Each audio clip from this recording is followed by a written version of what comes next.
Ayan, gagawa ako ng monay. Ito ang aking 1 kilo tinapay. Ayan.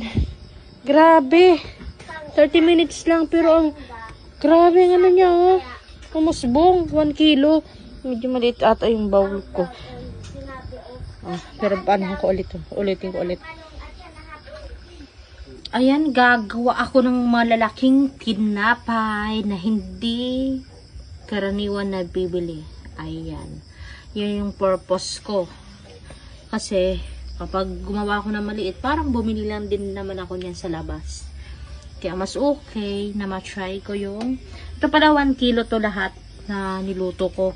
Uusbong pa yan mamaya, oven, ano ko na yan, bibig ko na. Yan. Ayan, titiknan natin. Ay, medyo, ang lalaki, pero medyo tutong sa ibabaw. Talagang tutong. Dahil kasi yan sa ayan, tingnan nyo naman. Ayan, tinapay na tinapay. Ang fluffy niya at ang lambot. Ang lambot. Ganyanin mo, bebe. Ayan, super lambot, oh. Tingnan nyo naman, ang lambot.